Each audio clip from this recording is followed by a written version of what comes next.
Hi, everyone, and thank you for joining us today. I'm very happy to be speaking with Nicolas French. Nicolas is an award-winning hairdresser familiar to thousands of you, all of us. He's an educator, a trendsetter, a speaker. He has styled royalty and comes from hairdressing royalty. His editorial work has been featured in print outlets like Vogue, Cosmopolitan, and every professional beauty industry publication. He's styled on set for video and film. He's produced over 2,000 shows and seminars in over 25 countries. Nicolas specializes in finishing and dress work, updos, and was trained by Vidal Sassoon. And today he has his own pop-up academy called Skyfall, which is set on a mountainside overlooking the Coachella Valley in Palm Springs, where he holds really forward-thinking events for professional hairdressers, these sort of inspiring, intimate, one-on-one events. But right now we're speaking to you from the Hamptons, I think. So you are not in Palm Springs. You'll be there soon. But we're so happy to have you, Nicolas, and I'd love to just jump right into what I alluded to at the top, that you come from a hairdressing family, and I'd love to know about how you became interested in beauty in your own words and of your own volition. Yeah, because I was brought up in this amazing sort of atmosphere of fashion, and with my father, and I had two older brothers who weren't interested in being involved in hairdressing, and as a boy, I was always going into the salons and getting the atmosphere and feeling it day to day, really, and I just loved the vibe. I loved the whole thing. So when I became a teenager, I really got into working with my dad, actually, as an apprentice. And in those days, as an apprentice, it took 2 years really to become good enough to be an assistant in a hair salon. You didn't go straight on the floor. It took another year for you to actually touch a client's head, if you will. So it's a sort of 3-year program. So that's how I sort of got interested in it. And my dad always took me at weekends to amazing places and just really educated me in art and sculpture and everything else. So I had a bit of a different vibe. And so that's how I really started with my father. And then from there, I felt, I loved what his techniques were, but at the same time, I wanted to do something totally different, to be something different. I didn't want to be like me too. And it's a huge pressure because Dad, in those days, and before those days when I started, was really quite famous. I mean, he did amazing Vogue covers and all kinds of fantastic things. And he had 27 salons at the height of the business. Oh my goodness.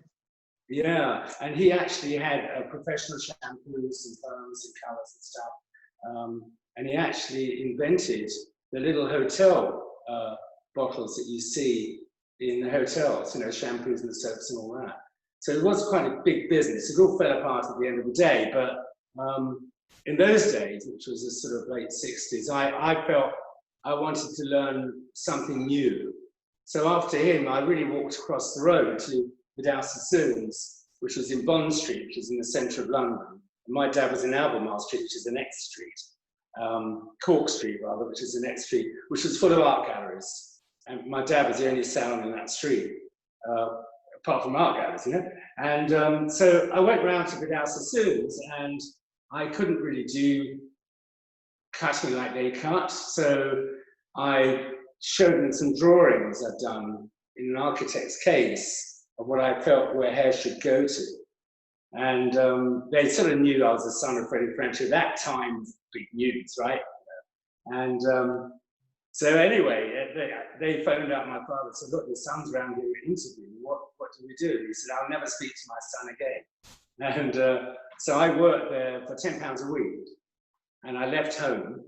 And what really happened was I had to wash up in a Russian restaurant at night, most nights, so that I could get the money to live in one room with a shared bathroom for 3 years, because my dad never spoke to me for 3.5 years, which is extraordinary. So I worked in Stone Street as a barder, which is a barder in those days. A lot of us assume boys would know what that was from that era. Was like you were looking and training and assisting in whatever you do, you do. And so I had the great honor of holding hair for people like Christopher Brooker, and Vidal came on certain days of the week and actually held the hair while he cut it, which was extraordinary. And so it was very enthusiastic. It was very, you have to understand, it wasn't all about geometric haircuts in those days. There was actually hairdressing going on as well. And geometrics were really later in the 60s. And I remember some fantastic situations where, you know, people came in there. And of course, there was 5 haircuts and that was it. You know, you couldn't leave the salon unless you had one of the 5 haircuts. And it was quite fascinating. Of course, people had never seen flat hair.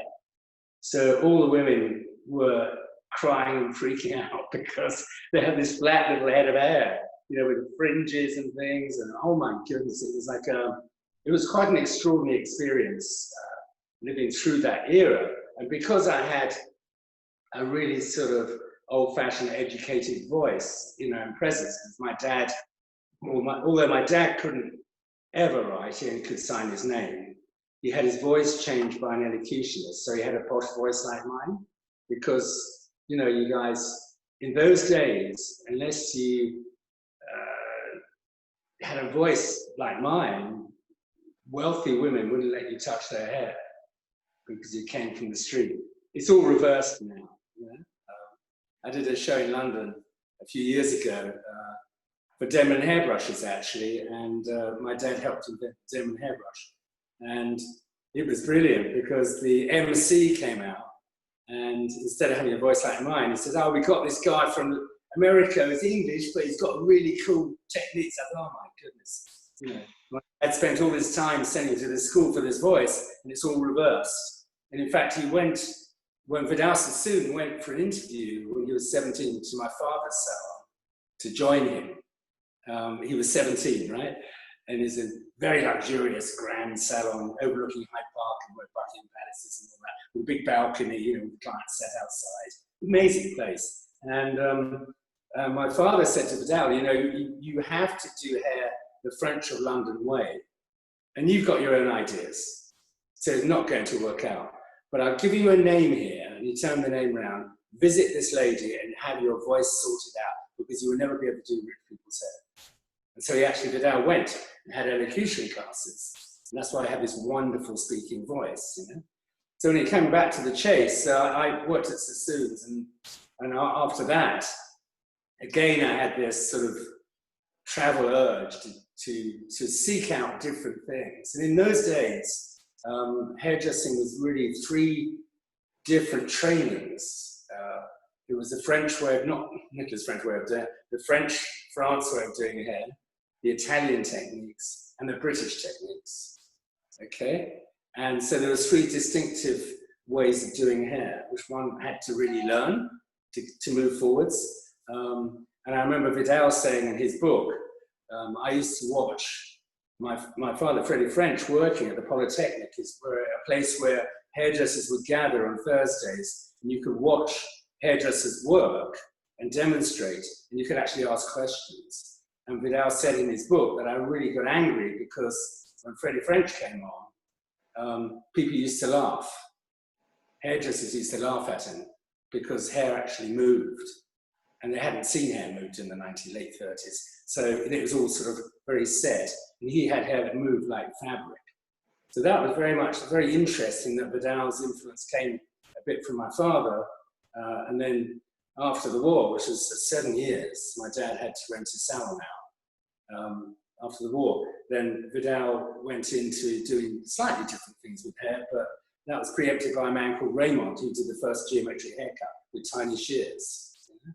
So then it moved on, and then of course everything was, to really tell you about at that period, was uniformity. Everybody after the war had like white gloves, hoop skirts, and the silhouettes of their hair were very similar, yeah? So everybody looked the same, basically, is what I'm trying to say. And I think the big breakthrough came when my dad had hardly any clients at all. I got the appointment books downstairs from late 1940s. There's hardly any clients at all because his hair moved, you see. And then this woman from the store, and they had 300 employees, had her hair done by my dad. She said, I want all my employees to come here, have their hair cut and permed and whatever. So it's just loose, beautiful hair. And so that's how my dad started and exploded. Then everybody started having these sort of casual hairdressing look by French of London. And so, you know, I learned all that. In fact, when I do my seminars Back to the Future, I actually demonstrate the techniques my dad taught me, but in a modern, fresh way, because hairdressing is about solutions, isn't it? So he had some amazing solutions that were very quick, you know, to create sort of, you know, loose bangs and stuff like that, and with unique techniques. So, and how to brush the hair in a different way. So I kept that, and then with Vidal's cutting techniques, which were very, very safe, very cool. I was watching Christopher Brooker on social media the other day, who's sort of retired, and he came out and did from Alien, did a haircut, the Mia haircut, which Mia Farrow in Rosemary's Baby, very short, beautiful. Yeah, I mean, I was there actually when Mia Farrow was married to Frank Sinatra at the time, and they lived in London a lot of the time. That era was very different, and she obviously had a terrible round. She cut pieces of her hair out for some strange reason, you know, in rage, and came to Vidal. Vidal, being a genius at PR, looked at her and said, "Oh my goodness!" And he sent me out to get an eyelash sticker because we didn't really have anything like hair extensions. And, you know, in those days, in the late 60s, if you were gay, you could be imprisoned, right? So I was sent to this drugstore to get an eyelash sticker. I was really nervous. I'm straight up. I was really nervous going, "Oh, can I have some eyelash glue, please?" You know, I thought, "Oh my goodness, this is really dangerous." So we could stick the hair in the gaps that had gone. So he phoned up Roman Polanski, and said, "You're doing this new film, Rosemary's Baby. I've got a great idea for Mia Farrow. I think I want to cut all her hair off. And we're going to come to Hollywood. I'm going to cut all her hair off really short in this new haircut. And the publicity would be huge." And it was. And I remember putting my hand up and said, "Excuse me, Mr. Vidal." We had to say Mr. Vidal. "Oh, that's great. You know, I assist you on Thursdays sometimes." "Oh, can I come as well?" "Oh, no, Nicholas, we need you in London." You know, leave me for $10 a week in London. But I mean, it was great to see these things going on. Yes. Yeah. And how did you then, I mean, with such powerful influences, you grew up with a certain aesthetic, you trained in another aesthetic. How did you then go on to develop, I mean, we see your work today and we recognize it as your work.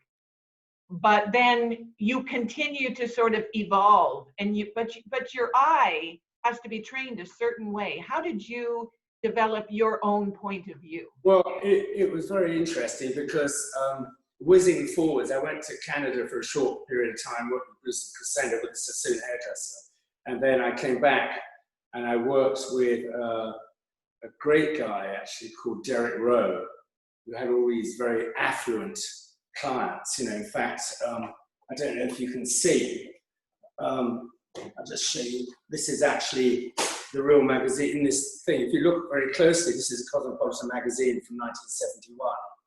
And Derek sent me to the studio to do the first cover of Cosmopolitan ever. And I've never really been in a photographic studio before. So I thought I'd do this really amazing, like a bob, and I put Diamante down and parting, and just a wave in the front, you make it look very fresh, very modern. And you know, the editor came and said, "Oh, when are we going to start doing the hair?" I thought, I just spent 4 hours doing it. And Deirdre Micheri, she was, I remember, a nasty piece of work. She's come on now. And so this friend of mine said, "Nick, it's called hair pieces." And I had a whole load of hair pieces, and the makeup artist had a whole load. So I put all this hair in and made it all sort of big and everything like that. And in fact, weirdly enough, that picture in 1971 was pretty far out because their hair wasn't very polished. It was quite loose, yeah. And I did that, and then I got into doing. I got an agent actually. Then after that, I worked Derek Rowe, and I actually did Princess Margaret's hair for a year and a half. So I had to go into doing long hair, you know, because I was a hair cutter before. And I thought, ooh, I found at Derek Rowe's, everybody were like relations of the Queen, the Cecils, the Keswicks, the whole 9 yards, you know, even, Prince Charles's wife. She was actually 16, 17 then. And we looked similar because she had the same hairstyle she has today. Blonde hair, fringe, flick backs. I had a brown fringe and my hair came forwards. So it was like crazy. That was the era. So I used to go there and do hair, and they taught me how to do one up to it, okay? And it was like a roll thing, so that people could put their tiaras in there. And I used tights and cotton wool. And I practiced it, and I still practice, mind you. And so I got it perfect, you know, and I cleaned it, you know, with hairspray on barber strips, so it was absolutely polished. And then I used toothbrushes to get it absolutely smooth. And Lady Tennant, who owned the island of Mustique, who was a lady in waiting for the Queen of England at that time, I believe, she came and said, oh, the Queen loved my hair last night. And I said, well, which Queen? I didn't realise you went to gay clubs or anything. She said, no, you fool, the real Queen. So I got this phone call and I went to the palace, but I only had one hairstyle, right? But I did it perfectly. And then after about 2 weeks, because I went 3 times a week to Kensington Palace, which is a little palace around when the Lady Di finally, you know, came from. She said to me, can we talk? And I said, certainly, ma'am, you know, you have to say ma'am. Why has one only got one hairstyle on one's head? I said, because I only know one hairstyle. So I had to start learning new techniques with dress work, because I was a hair cutter, right? I didn't know how to do big hair. So then I got into, you know, I worked in various, like Malcolm Brown, I worked with an amazing hairstyle, which is much more looser hair. Then I worked as an artistic director at Glenby, which is like a sort of Regis thing, at a very cool store called Harvey Nichols in London, which is a bit like a sort of what Barney's used to be. In fact, I did my first 10 pages in Vogue there in 1976. And this guy comes up to me and says, this is somebody you should speak to, because you need an agent, you need to be a freelance hairdresser. It's beautiful what you did today. So I started, and I remember going to Covent Garden in this tiny room. There's a girl called Di Lewis and another girl there, and he said, we're starting an agency for hair and makeup. I said, terrific. I said, who have you got? Nobody. We've got you, haven't we? And we went round to like a place where they make cards, and I signed my name, and they printed them there and then. And that's how we started. And then it sort of grew into, you know, I had my salons, and I had 2 salons at the time, one in Wales, one in suburbs of London, the Surbiton. And then I started to do the hair for like TV commercials and print work. I did everything, right? And then one day I go to Shepperton Studios, and it was like a Campari advertisement for the cinema, right?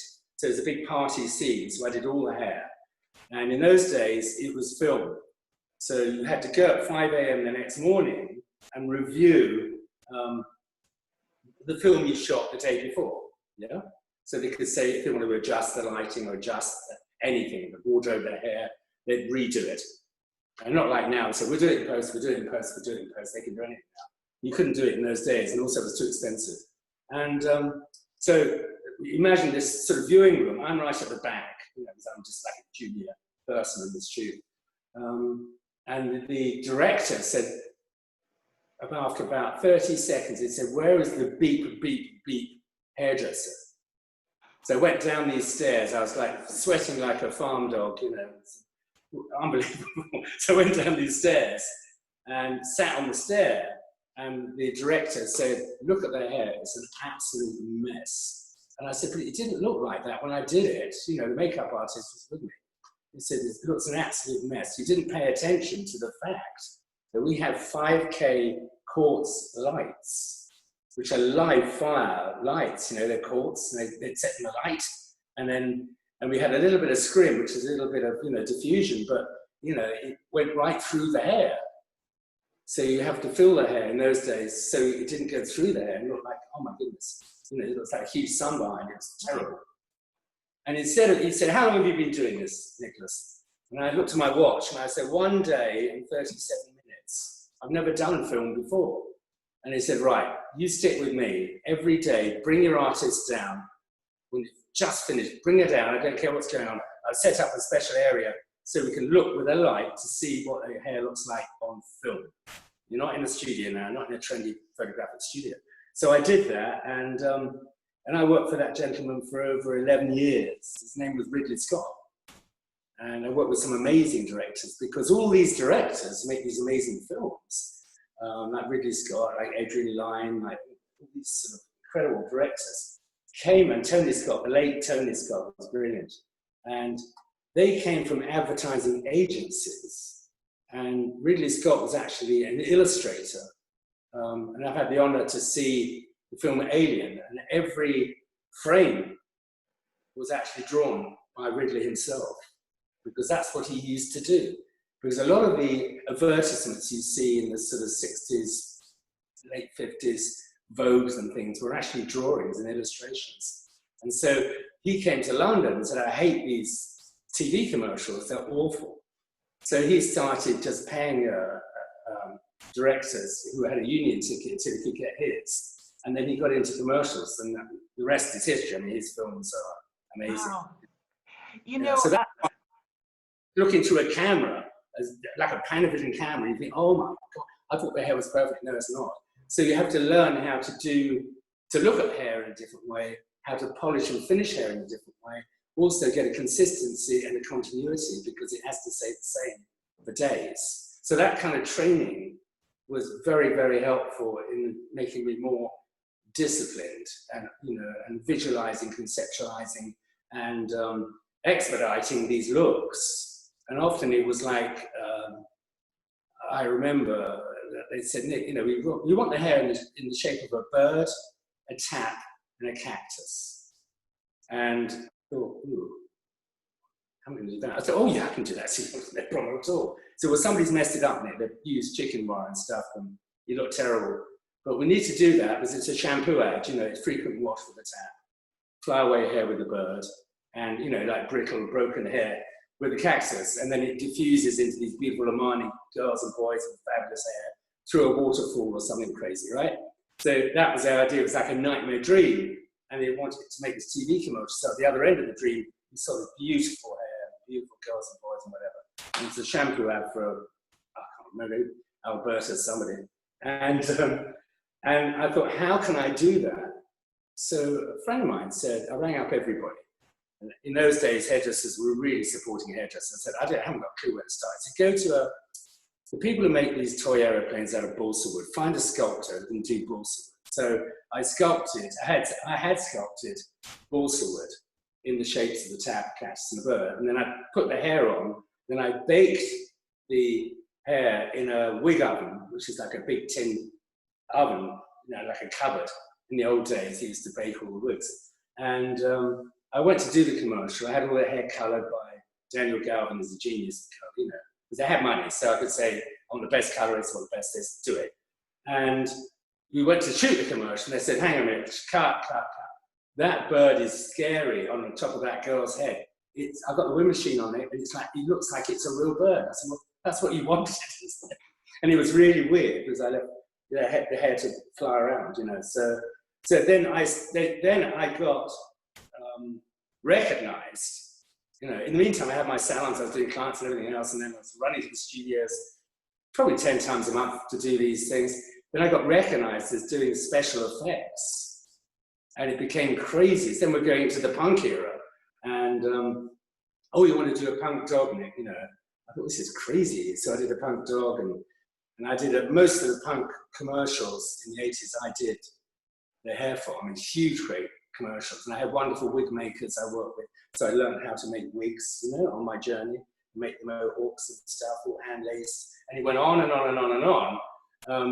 And then at that period as well, with the salons, I remember a great guy actually, who's sort of semi-retired now, called Chris Burridge, and he ran Denman. And he said, Brusher, would you like to do a hair show in Reading, a little show? It's only small, 200 people, whatever, he was round the corner in Surbiton from me, in a little hut they had in those days. That was the office for England. And he said, I can give you £200. I said, oh, great. So I went and spent the £200 doing very extravagant hair show, you know, with all kinds of crazy, edgy looking hair and stuff like that. And then, you know, people sort of, somebody came up to me and said, I'm Arthur Long from Redkin. Can you do some work for us? That was magnificent. I mean, goodness gracious, you know? I mean, because I really got into that visual thing from looking through the cameras on all these TV sets, you know, and a few film sets where I got involved in. So I had this sort of grand idea of doing that. Everything was larger than life. And then I had to learn how to make the hair that was appropriate, you know, to fit into the story. So that's how we started being relatively, and we went all over, in the 80s, we went all over the world. I mean, you know, went to Australia, went to Japan, I did huge, great tours of America with many, many different companies, you know. And I went all over the Eastern countries as well. And, you know, it was challenging, very challenging at times. You know, the through line you hear in your story really is about somebody who taught himself to do so many things, or you had some people who were willing to put time in to teach you, which I think, you know, and you said there were hairdressers truly supporting hairdressers. Yeah. And in all that you've done, you know, you have this huge scope of work and huge body of work. You've educated and informed and inspired so many stylists. So today, if somebody was saying, boy, I'm looking at beauty as a career, I'm not really sure what I want to do or how I want to take that, you know, from getting my license to the next stop along the way. What do you say when you are asked for your advice on a career in beauty? Well, I think you've got to be very, very inquisitive. I think, you know, you're not just hairdressers. You can do so many different things. And I was always very, very inquisitive. How do you do that? Do you want some help? Can I help you? And I assisted amazing people. And I went into situations I knew nothing about, but I had to learn on the way. And I think the most important thing, like my dad used to say, you know, in your hairdressing life and what you leave behind, you've got to go and work with hairdressers that do extraordinary things, you know. And if you see something you want to do, you know, don't be shy. You know, I remember Christopher Benson in, I think it was 06, and, you know, he's a wonderful hair cutter, colorist. And I was working in New York on an avant-garde look, but eventually won, actually, in 06, avant-garde, Naha. And it was in the studio, and I had a budget, so, you know, I had a studio at the top of his house. And this studio guy had this massive parrot for some reason, really irritating. And I had sort of naked girls painted white, you know, and everything covered up, obviously, but it was all like, they were painted white, like kabuki girls almost, with these interesting sort of heads of hair that I was creating, very large. And he walks in with somebody from Matrix, an assistant, to check me out. And this parrot went and bit his foot, you know? And he had these shoes on, really big parrots, terrible. And after that, I said, God, it's Christopher, hello. And he looked at what I was doing, and he sat there and said, you know what, I really want to do this stuff. I don't know what you're doing, how you're doing it, and what you're doing it for, but I think it's incredible. I love it, but can you help me, you know, steer me in the right direction? Because I'm a colorist, and he's a brilliant color and cuttist. And I said, well, yeah, you know, and then I think it was, I don't know, I won in 08, actually, I think as well, or 10, 12, but I think it was a bit later than that. Yeah, it took him, yeah, it was, I think it was 08, and I was standing there getting my Naha thing in Las Vegas, and, you know, you have to say certain things, the sponsors and all that. And I suddenly thought, you know what, I just forgot the most important thing that I haven't said is that, you know, you can dream, but you have to really work to do something different, feel uncomfortable, and do some of the techniques and new things you've never done before. And then, you know, you'll reach your dreams. You know, reach for the moon, you catch a star on the way down. And there's a gentleman in the finalists audience, where there's 5 finalists, I think, for Avant-Garde, who came to me so many years ago and said, I want to do this stuff. I don't know how you do it, what it is, whatever. And he's a finalist at NAHA for, not cutting, not colour, it was for Avant-Garde. Isn't that amazing? So that's a journey of like Christopher, because it was something he'd never approached before. And of course now it does absolutely, you know, his growth in this business has been amazing. He's done wonderful stuff, you know. And, you know, if I had a tiny bit of influence in what he achieved, I'd be, you know, I'm very proud of him. I thought, wow, I have a purpose in this industry to, you know, influence people in the right way, you know. You know, well, speaking of that, what you're doing now at Skyfall, I've seen some beautiful, beautiful photography that's come out of there. You hosted artists from Ulta, from their design team, and what a gorgeous landscape to set a photo shoot against. But what are you doing right now at Skyfall, and how are you using that space and your accumulated knowledge to inspire hairdressers? Well, actually, you know, the dream was there to have a sort of hairdresser's retreat where I would do lots of different courses. And I'd also do a thing I did a whole series of seminars called Icons and Legends, where we had, originally we had Vivian McKinder and myself work together with a group. And then actually the late Martin Parsons came as well. That was the last thing he ever did. He came to my place and we worked with, you know, we had 12 people come.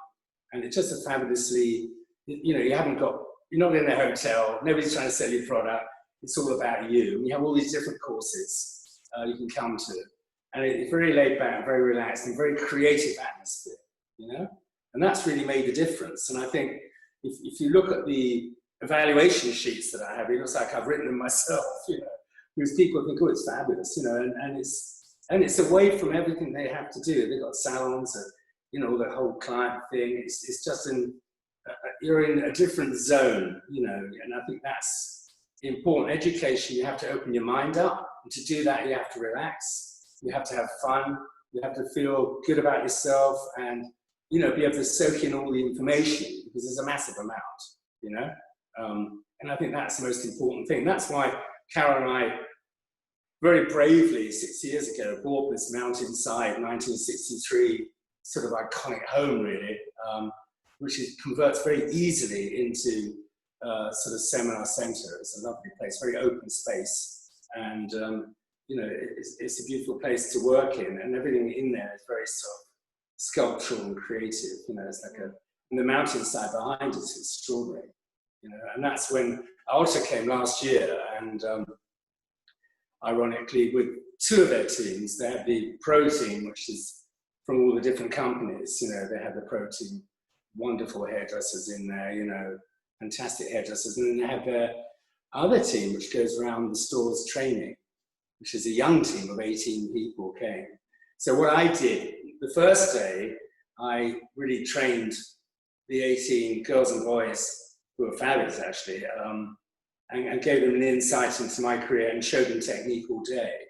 And then the second day, they had Richard Monsieur came in from Holland, and they did this amazing, second and third day, this amazing shoot on the mountainside, which was fantastic. And also on the top of the roof of the house as well, you know?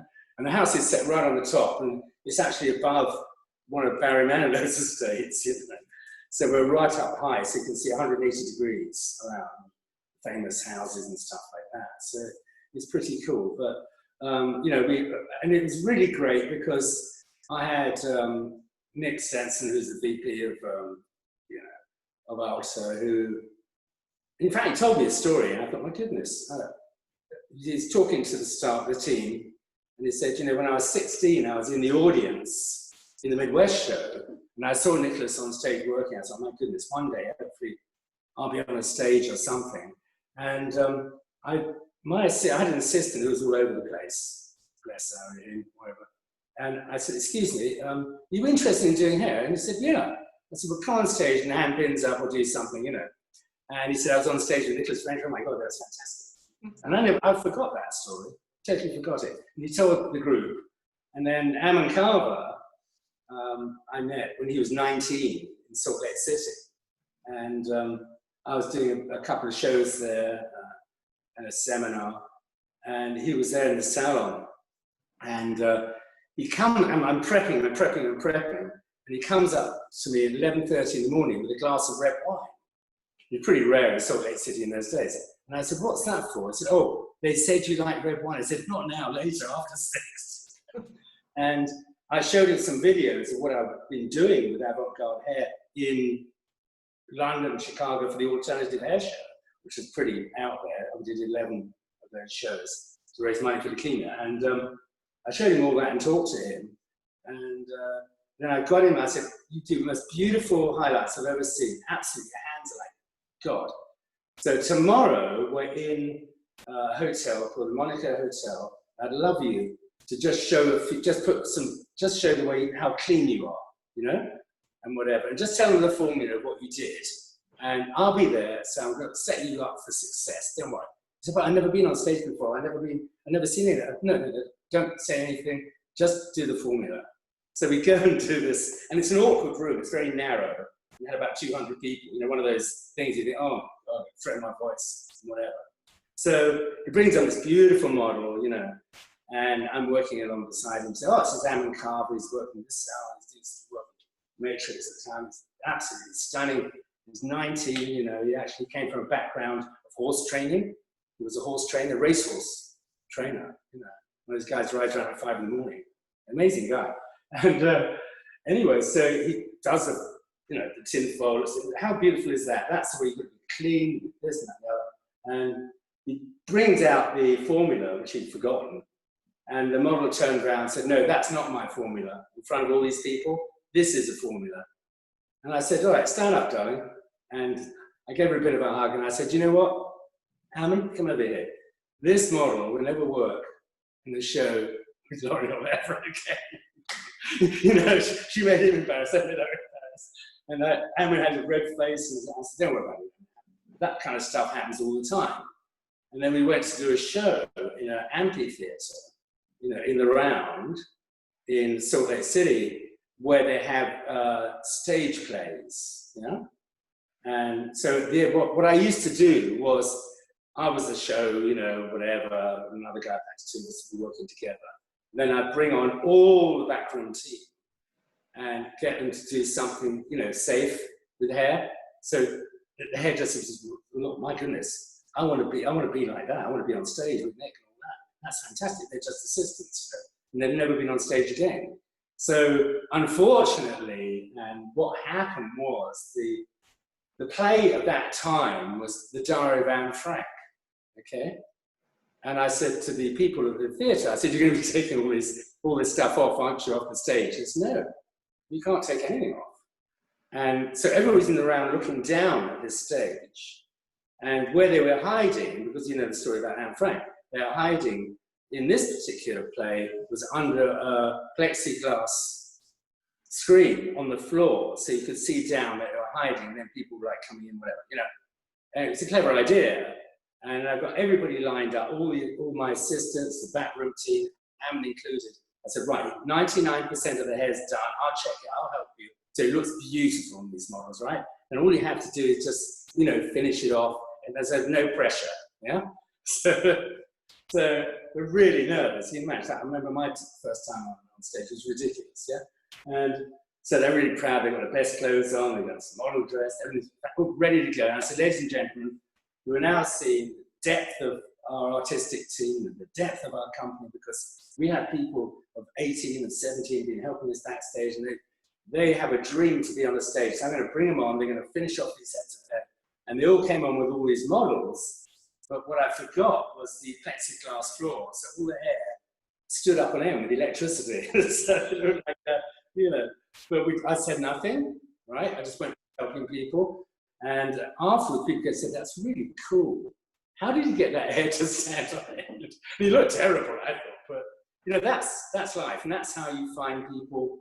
And I remember saying to Ammon, I don't think Salt Lake City is the place for you. I know, you've got friends here and everything else. I think you need to go to New York. And I went to New York and I spoke to some people makers. I think I found somebody who could be perfect for us, because he has this modernism, he's got this great mindset, and his work is beautiful. And that's, the rest is history, you know. And so, but they came to my house. It was rather an emotional thing at the end of the day, because, you know, I forgot about all that stuff. And then they brought it up, and I thought, oh gosh, this is amazing that they're here doing this incredible shoot. You know? And it was the mountainside's beautiful, and also photographer, Rich, is amazing. And we have a rooftop, so it's a circle where you can actually get on the roof and actually shoot on the roof. So that was really interesting with all the clothes. So it was great. It was a nice thing. And you know, Skyfall was designed for events, really, like that, or events, you know, that we're going to do. In fact, we're moving everything this year, obviously, because of the pandemic. So we're hoping to do a small classroom there in August, which would be great. And we had some people coming to the Hamptons in April. So we have to move them somewhere else. Might come back here in the Hamptons. We'll have something late September, early October. So we'll try and move things around to make people feel, you know, when they're comfortable traveling, they're comfortable moving around. Right. Oh, Nicolas, thank you so much. I know you've barely touched on so much of your work. You know, we're so grateful to all that you've contributed, and it's great to hear how, you know, some of these stories where you say, I didn't even remember. You know, there's all of these people that we touch along the way, you know, and inspire along the way, and you have you've certainly done that for our industry and for so many hairdressers. As I let you go, let's just remind people where they can still see you. You continue to innovate and share your work. Where should people go to look for you? Well, they can look on, you can actually email me for the courses, which is frenchintl@aol.com, or go to nicolasfrench.com, and it's got contact, and just get hold of Carol and I. We get back to everybody. Obviously this year we had to rearrange everything. But I'm still doing a lot of work with schools and going to teach there. You know, we did a lot of work last year around the school sort of circuit, if you will. And we're going to have quite a few seminars into 2021. You know, I think before some of the shows, the IBS show got cancelled at the last minute, we were going to do classrooms in New York there, probably ISSE.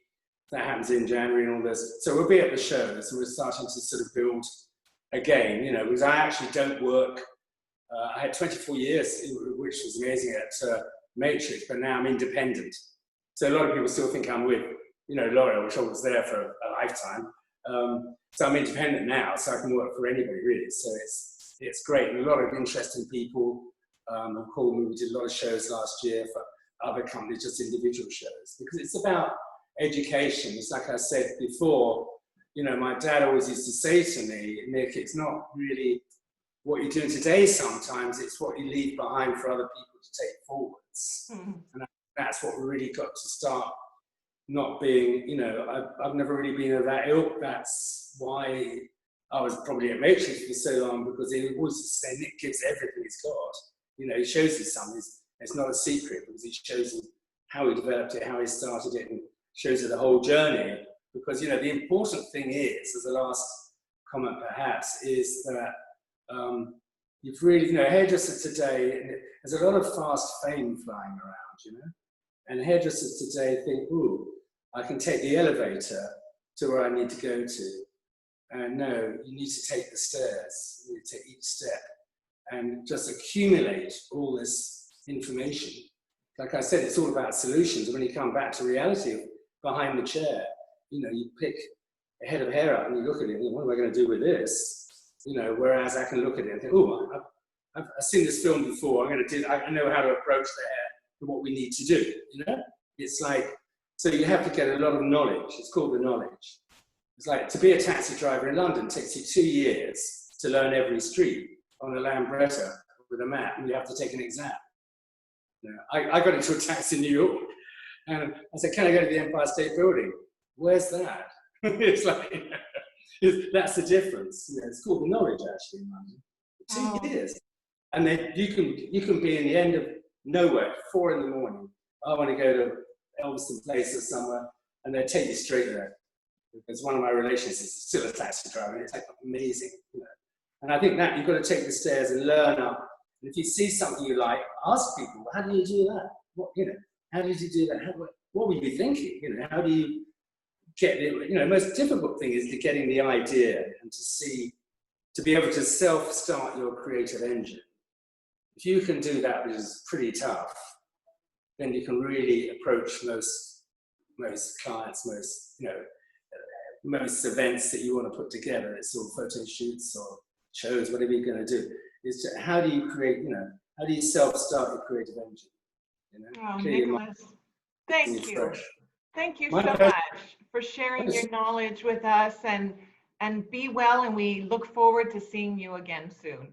Yeah, we will. We'll be all over the place. Yeah, thank you so much for the opportunity, and you know, good luck to all your hairdressers out there. And remember, there's a lot of wounded hearts out there and a lot of upset people, and we'll get through this, you know, and support each other. You know, phone up other hairdressers in your area. So how are you dealing with all this? And let's all get together on this, and you know, be nice. You know, we're all in this together. You know, all kinds of different levels, but let's try and get this industry kick-started again, because they're the centre of, hairdressers are the centre of the community, you know, to be honest. Agreed.